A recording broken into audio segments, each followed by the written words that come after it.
One thing about myself, I'm real critical of myself. I believe I can't improve unless I want to improve.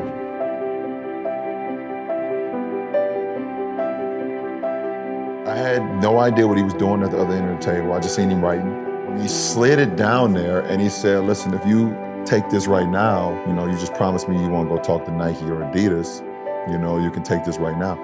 I was lost for words at the beginning. I mean, thinking like, if this guy, but if he's willing to give me a $10 million check right now, what is it to say that Nike or Adidas is not willing to give me 20 or 30, up front, or to say that maybe the upfront money is not even the biggest thing, maybe let's start thinking about the back end. I've always, and that comes from, my uncles as well, just, never put all your eggs in one basket, and give it an opportunity, give people an opportunity to say what they got, to pitch themselves. And, we always say, listen, we're gonna hear all three companies.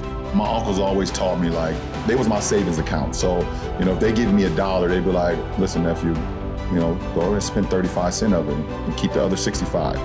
Or if they gave me $2, they'd be like, go ahead and spend $1 of it, but stash the other $1. So I'm always in my head about stashing and like keeping my money like, sacred and to myself. One thing about myself, I'm real critical of myself. I believe I can't improve unless I want to improve.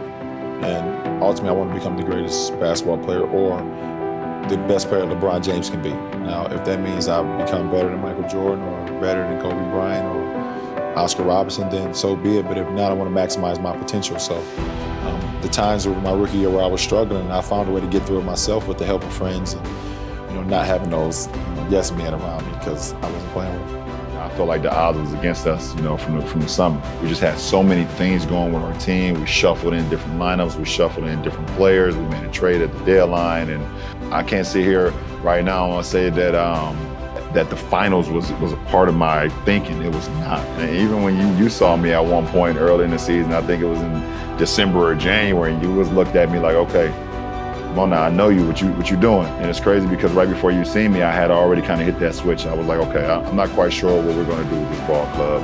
We're not playing good basketball, but you can't sell yourself short, And I was like, okay, I'm not selling for that conversation. Now that's ridiculous. I got to get into the postseason, and I've always said, if I get into the postseason, no matter if I'm a 1 seed or 8 seed, or in this case, a 4 seed, I believe that we can do something.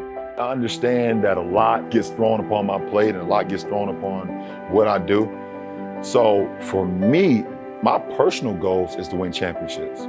And at the end of my career, what I was able to accomplish will make me happy and make me satisfied, because I don't play for what people expect for me to do anymore.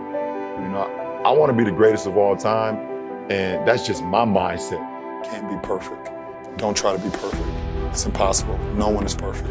If you make a mistake, you have to live with it, and you have to be able to grow from it. You can't continue to make mistake after mistake after mistake and then think that you're going to be able to come back from that.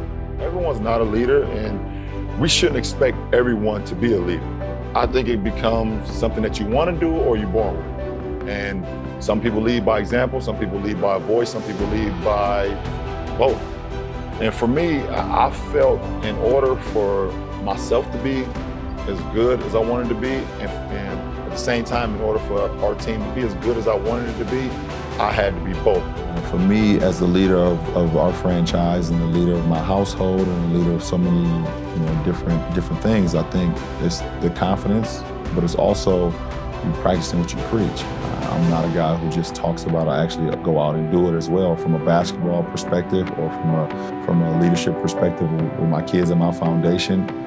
We have a promise initiative where they promise me that they will go to school, they will listen to their teachers, they'll be great to their classmates, and I promise them that I will continue to be a great role model, a father figure for them, and not let those guys down. So I take that responsibility, and I don't just talk about it, I actually do it as well. So when you're able to come through on your word, it allows the guys that you're leading, male or female, to be able to say, okay, we can follow this person because he won't let us down. No matter if it's going good or bad. Every day is not a bed of roses. We understand that, and you have to be able to handle adversity as well.